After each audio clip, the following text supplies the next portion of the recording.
He guys welcome back to another video. And guys आज की इस वीडियो में हम सारे के सारे लेजेंडरी पोकेमॉन्स को रैंक करने वाले हैं। बट हाँ, इसमें मैंने सिर्फ और सिर्फ मैस्कॉट लेजेंडरीज को ही लिया है, नॉर्मल लेजेंडरीज को नहीं। अगर तुम्हें नॉर्मल लेजेंडरीज की वीडियो चाहिए तो कमेंट में बता देना, मैं बना दूंगा। लेकिन आज हम बात करने वाले हैं मैस्कॉट लेजेंडरीज के बारे में। मैस्कॉट लेजेंडरीज किसी भी रीजन के सबसे ताकतवर पोकेमॉन में से एक होते हैं। इनके पास काफी अलग एबिलिटीज एंड मिस्टीरियस पावर्स रहती है, जिसके कारण ये किसी पोकेमॉन को ओवर पावर करने का दम रखते हैं। एंड गाइस आज की जो रैंकिंग की है मैंने पूरी तरह से फीड्स के ऊपर की है, बैटल्स एंड पावर्स के ऊपर नहीं। एनिमे में इन्होंने क्या क्या कारनामे किए एंड एनिमे में सबसे बड़ी अचीवमेंट किसने की है उसके बेसिस पे। सो यस, यहाँ पे कोई भी फेवरेटिज्म नहीं होने वाली, जिसका फीड बड़ा रहेगा वो आगे रहेगा। तो चलिए फिर देखते हैं इन सारे मैस्कॉट लेजेंडरीज में सबसे अच्छे फीड्स किसके पास हैं। सो गाइस अगर आपको वीडियो पसंद है तो प्लीज़ लाइक कर देना, चैनल पर नहीं तो प्लीज़ सब्सक्राइब कर लेना ऐसी पोकेमॉन वीडियोस नहीं के लिए। तो चलिए फिर आज की वीडियो को स्टार्ट करते हैं। सो गाइस लिस्ट की स्टार्टिंग करता है रेजिगिगस। रेजिगिगस एक तरह से लेजेंडरी टाइटन्स का ट्रायो मास्टर है एंड इसकी पावर हमने एनिमे में देखी है कि इसकी पावर कितनी ज़्यादा है। रेजिगिगस ने अकेले सारे लेजेंडरी टाइटन्स को ओवर पावर कर दिया एंड उन्हें अपने कंट्रोल में भी ले लिया था। And Giratina and the sky warrior वाली मूवी में तो इसने कमाल ही कर दिया है। लाइक इसने पूरे के पूरे ग्लेशियर को बिना कोई अटैक परफॉर्म की जस्ट अपने बेयर फिस्ट्स, अपने नंगे हाथों से कोलैप्स होने से रोका है। हाँ जानता हूँ उसे कुछ पोकेमॉन्स की मदद मिली थी, बट लिटरली यार खुद सोचो वो पोकेमॉन्स रेजिगिगस की कितनी मदद कर सकते हैं। ऑब्वियसली ना के बराबर। उस पूरे ग्लेशियर को रोकने में 98% एफर्ट रेजिगिगस का ही लगा होगा। And Hoopa in the clash of ages वाली मूवी में भी इसने काफी अच्छा परफॉर्मेंस दिया है, जहां हमने साफ साफ देखा था कि रेशिराम एंड ज़ेगरोम को हुपा अनबाउंड ने बस एक ही डार्क पल्स में नॉकआउट कर दिया था, बट रेजिगिगस को लिटरली हुपा अनबाउंड काफी मुश्किल से हिला पा रहा था अपनी डार्क पल्स से।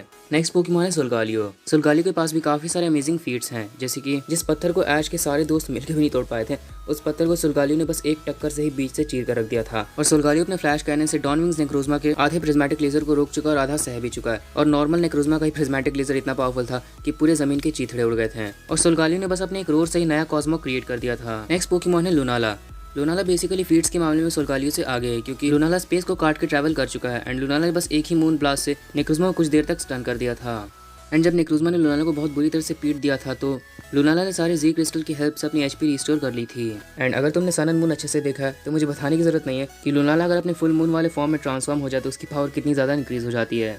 वैसे सोल्गालियो लुनाला की फीट्स लगभग सेम लेवल की है, बट लुनाला सोल्गालियो को बीट कर देता है कुछ पॉइंट के कारण। नेक्स्ट पोकेमॉन है रेशिराम। रेशिराम के पास लिटरली काफ़ी सारे हाई लेवल के फीट्स हैं, जैसे कि इसने अपने एक ही ब्लू फ्लेयर से लगभग 20 से 30 बुफलाउंड को उड़ा के रख दिया था एंड एक ही फ्यूजन फ्लेयर से पूरे के पूरे बवंडर को रोक दिया था। और सिर्फ इतना ही नहीं, रेशिराम यहाँ पे ज़ेक्रोम का फ्यूजन बोल्ट भी सह चुका है एंड रेशिराम ज़ेक्रोम के साथ मिलकर 1000 टन से भी ज़्यादा भारी सॉर्ड प्लेयर को पुश कर चुका है एंड अपनी फ्यूजन फ्लेयर से ज़ेक्रोम को ऑलमोस्ट डिफीट भी कर चुका है। इवन रेशिराम उन सारे ट्रेनर्स को एग्जिस्टेंस से मिटा सकता है जो कि सच्चाई की राह पे नहीं चलते हैं। एंड अगर देखा जाए तो काफ़ी हद तक रेशिराम अपने पूरे ट्रियो का सबसे फास्टेस्ट मेंबर है। नेक्स्ट पोकेमॉन है ज़ेक्रोम। ज़ेक्रोम के पास इवन रेशिराम से ही बड़े फीट्स हैं। ये अपने एक जीन हेडबर्ड से एक सॉर्ड प्लेयर को तोड़ चुका है एंड जहां रेशिराम ने अपनी फ्यूजन फ्लेयर से बस एक बवंडर को रोका है, ज़ेक्रोम अपनी फ्यूजन बोल्ट से पूरे के पूरे ग्लेशियर को डिस्ट्रॉय कर चुका है। एंड इवन एक बार तो रेशिराम वर्सेस ज़ेक्रोम की लड़ाई में fusion bolt and fusion flare की टक्कर हो गई थी, जिसमें फ्यूजन बोल्ट ने फ्यूजन फ्लेयर को ओवर पावर कर दिया था। ज़ेक्रोम चाहे तो अपनी इलेक्ट्रिसिटी से पूरे वर्ल्ड को डिस्ट्रॉय कर सकता है। नंबर 15 पे आता है हो। अब देखा जाए तो हो का अपीयरेंस एनिमे के अंदर काफ़ी कम हुआ है, बट फिर भी एक मिथ है जिसके कारण हो के पास भी एक बहुत बड़ा फीट है। एक बार एक टावर में आग लगने के कारण फ्लैरियन, जोल्टियन और रुपूरियन इन तीनों पोकेमॉन की मौत हो जाती है। फिर हो वहाँ से गुजरता है तो हो इन तीनों को जिंदा कर देता है, वो भी नई पावर्स के साथ। फ्लैरियन जिंदा होकर एंटे बनता है, रुपूरियन जिंदा होकर सुइकोन एंड जोल्टियन जिंदा होकर राइको बनता है। अब देखा जाए तो ये फीट एक अलग ही लेवल का है, बट फिर भी ये सिर्फ एक मिथ है। हाँ, मिथ में लिखी गई अभी तक कोई बात गलत साबित नहीं हुई है, बट फिर भी हम इसे पूरी तरह से सच नहीं मान सकते हैं, इसीलिए हो नंबर 15 पे। नंबर 14 क्यूरम। क्यूरम जब से एनिमे में अपेयर हुआ है तब से लेकर अब तक इसने काफ़ी अच्छा परफॉर्मेंस दिया है, जैसे कि क्यूरम वर्सेस सॉर्ड ऑफ जस्टिस जिस मूवी में इसने डेब्यू किया था, उस मूवी में इसने अकेले ही सारे सॉर्ड ऑफ जस्टिस को हरा दिया था एंड लिटरली इसका freeze shock and ice burn attack कितना पावरफुल था मुझे बताने की जरूरत नहीं है। और Hoopa in the clash of ages वाली मूवी में उस dark entity and mega Rayquaza के बाद अगर सबसे अच्छी किसी की परफॉर्मेंस रही थी तो वो क्यूरम ही था। क्यूरम रेशिराम एंड ज़ेक्रोम की पावर भी यूज़ करता है, जिसके कारण ये अपने ब्लैक एंड व्हाइट फॉर्म में चेंज हो पाता है एंड डेफिनेटली सारे फीट्स इसे नंबर 14 पे रखने के लिए काफ़ी हैं। नंबर 13 इटर्निटस। सबसे पहली बात, अगर तुम्हें लगता है कि इटर्निटस वीक है तो प्लीज़ मेरी ये वाली वीडियो अगर देख लेना, सारे डाउट्स क्लियर हो जाएंगे। इटर्निटस की सबसे बड़ी ताकत है उसकी एनर्जी। दुनिया के सबसे ताकतवर बैटरीज के साथ भी इसकी एनर्जी को रोका नहीं जा सका था। अंत में इटर्निटस ने अपनी एनर्जी से उसे ओवरलोड कर दिया था एंड इटर्निटस पूरे पोकेमॉन वर्ल्ड का एक इकलौता पोकेमॉन है जिसका अटैक सबसे ज्यादा दूर तक जा सकता है। इटर्निटस में इतनी ज्यादा एनर्जी है कि इसके अटैक के रेडिएशन से ही सामने वाला पोकेमॉन फेंट हो सकता है, उस पर एक डायरेक्ट हिट स्कोर करने की जरूरत नहीं है। एंड ये हमने देखा भी है, ऐश का one of the most durable Pokemon Dragonite जिसने मेगा लुकारियो के 31 पावर अप पंचेस और एक ऑरा स्फीयर को सहा एंड आयरिस के ड्रैगनाइट के थंडर पंच और 2 super effective dragon rush and Haxorus के एक सुपर इफेक्टिव आउटरीच को भी सह लिया था। ये ड्रैगनाइट बस इटर्निटस के अटैक के रेडिएशन से ही फेंट हो जाता है, उसे वो अटैक इवन लगता भी नहीं है। इटर्निटस किसी पोकेमॉन के जी मैक्स फिनोमेना को कंट्रोल भी कर सकता है एंड अपने डायनामैक्स कैनन के साथ उसने उस पूरी बिल्डिंग को हिला कर रख दिया था। एंड ये सारे के सारे फीट्स इटर्नेटस ने सिर्फ अपने बेस फॉर्म में हासिल किए। अपनी इटर्नामैक्स फॉर्म में लिटरली ये काफ़ी ताकतवर है। अगर हीरो डुओ नहीं आते तो डेफिनेटली पूरे गैलार रीजन को डिस्ट्रॉय कर देता। एंड इसीलिए इटर्नेटस इस लिस्ट में इतना आगे है। नेक्स्ट पोकेमॉन है लूगिया। लूगिया का भी जब से एनिमे में अपीयरेंस हुआ है तब से लेकर अब तक इसने काफ़ी अच्छा परफॉर्मेंस दिया है। पोकेमॉन द मूवी 2000 में इसने सारे के सारे लेजेंडरी बर्ड्स को अकेले हैंडल कर लिया था। एंड जब लॉरेंस 3 ने अपनी स्पेशलाइज मशीन से इस पे वार किया था तब लूगिया ने अपने सिर्फ एक ही एरो ब्लास्ट से ना सिर्फ उन मशीन्स को ओवर पावर किया बल्कि लॉरेंस 3 की एक पूरी की पूरी जाइगेंटिक मशीन को भी डिस्ट्रॉय कर दिया था। एंड अपने दूसरे एरो ब्लास्ट से लूगिया ने पूरे ग्लेशियर को तोड़ कर रख दिया था। एंड M18 में तो भाई पूछो मत, M18 में तो इसकी परफॉर्मेंस काफी अच्छी रही है। जिस डार्क एंटिटी को रेक्विजा, लाटियोस एंड लाटियास मिलकर भी नहीं संभाल पा रहे थे उसे लूगिया ने अकेले ही हैंडल कर लिया था। एंड एक पॉइंट पर आगे तो उसे डोमिनेट भी कर दिया था। नेक्स्ट पोकेमॉन है गिरेटिना। गिरेटिना के पास बेसिकली बैटल फैक्टर्स में तो कोई भी अभी तक बड़ा फीट नहीं है, बट फिर भी इसने एक बड़ा फीट हासिल किया है पूरे के पूरे रिवर्स वर्ल्ड को ठीक करके। जब जीरो ने ऑलमोस्ट पूरा रिवर्स वर्ल्ड डिस्ट्रॉय कर दिया था तब गिरेटिना ने अपनी पावर का इस्तेमाल करके पूरे रिवर्स वर्ल्ड को ठीक किया था। और रिवर्स वर्ल्ड को ठीक करने के साथ ही इनडायरेक्टली इसने पोकेमॉन वर्ल्ड का भी सारा डैमेज रिस्टोर कर दिया था। एंड इवन गिरेटिना एक बहुत ही पावरफुल रे का सामना काफ़ी देर तक कर चुका है। सो नो डाउट ये सच में बहुत ज़्यादा ड्यूरेबल भी है, बट इसके अलावा मुझे नहीं लगता कि गिरेटिना के पास कोई बड़ा फीट है। नेक्स्ट पोकेमॉन है प्राइमल कायोगर। इसके पास जितने ही फीट्स हैं मैक्सिमम फीट्स बैटल फैक्टर से रिलेटेड हैं, जैसे कि इसने प्राइमल ग्राउडॉन के एक डायरेक्ट प्रेसिपाइज ब्लेड को सहा है। एंड अपने ऑरिजिन पल से तो लिटरली इसने धमाका कर दिया था। इसकी ऑरिजिन पल से हुआ हुआ एक्सप्लोजन पोकेमॉन वर्ल्ड के सबसे बड़े एक्सप्लोजन में से एक है। एंड में शेयर फोर्स के साथ तो लिटरली इसने ना सिर्फ ग्राउडॉन को जमाया बल्कि पूरी रसपर सिटी को कवर कर लिया था।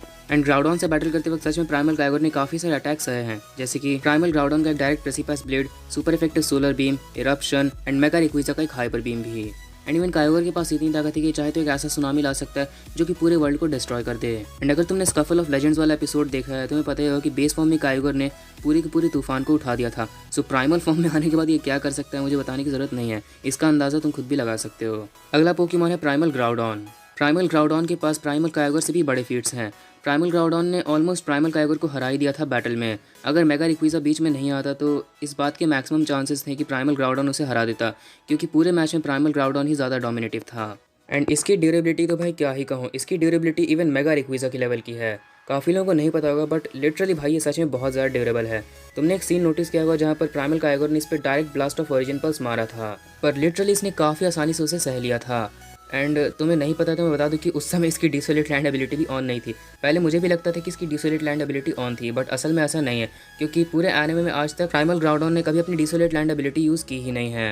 एंड देख लो प्राइमल कायोगर का ओरिजिन पल्स कितना ताकतवर है, मतलब कि एक ऐसा अटैक जो कि लिटरली हाथ से ज़्यादा ताकतवर था। एंड ये इस पर सुपर इफेक्टिव भी था, जिससे ग्राउडॉन 2 टाइम्स नहीं 4 टाइम्स वीकर था, बट फिर भी इतनी आसानी से सह लिया। So there is no doubt durability में मेगा रिक्विजा के बाद सबसे बड़ा फीट प्राइमल ग्राउडॉन नहीं दिया है।